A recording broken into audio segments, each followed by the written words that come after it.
अब अपन ने यहाँ पहले देखा था कि हमने 1 से 10 तक में कितनी अभाज्य संख्या है ना।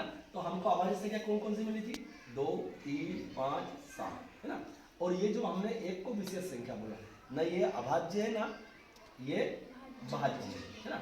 और ये जो 2, 3, 5, 7 ये अभाज्य संख्या, इसमें किसी अन्य संख्या का भाग नहीं लगता है ना। 4 में भी लग जाता है ना, इसमें तो 6 में भी लग जाता है नहीं, ठीक है, 8 में लग जाता है, 9 में लग जाता है, 10 में भी लग जाता है, ठीक है। अब अपन यहाँ देखते हैं 11 से 20 तक। अब अपन 11 से शुरू करें कि 11 में किसी भाग का भाग लगता है, 11 में किसी अन्य संख्या का भाग लगता है, नहीं लगता है ना, इसलिए यह अभाज्य संख्या है। 12 में लग जाता है, 12 में 3 का लग जाता है, 4 का लग जाता है, 6 का लग जाता है, इसलिए यह भाज्य हुई है ना। अब अपन 13 में देखेंगे, 13 में अन्य संख्या का भाग नहीं लगता है, इसलिए 13 अभाज्य संख्या हुई। 14 में 2 का लग जाता है, 7 का लग जाता है, इसलिए यह भाज्य हुई, ये विभाजित हो जाती है ना। 15 को 3 विभाजित कर सकती है और 5 भी 15 को विभाजित कर सकता है, ठीक है। अब ये 16 देखें, 16 को 2 भी कर सकता है, 8 भी कर सकता है ना, इसलिए ये क्या हुई? भाज्य संख्या हुई। 17 में किसी संख्या का भाग नहीं लगता, तो हमने 17 को अभाज्य के दिया।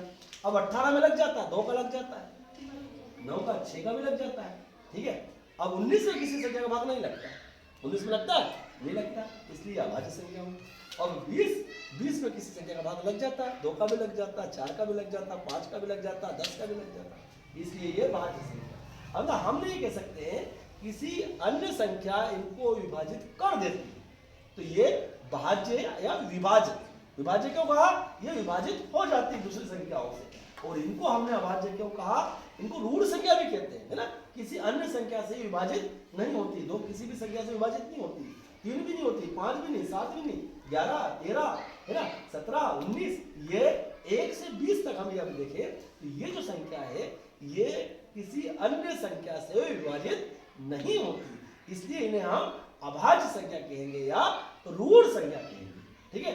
और जो किसी अन्य संख्या से विभाजित हो जाती है, 4 किसी अन्य संख्या से 2 का भाग लग जाता है, इसमें 6 भी हो जाती है ना, 14 हो जाती है, 12 में भी भाग लग जाता है। जो अन्य संख्याओं से विभाजित हो जाती है वो भाज्य संख्या या विभाजित होने वाली विभाज्य संख्या, ठीक है।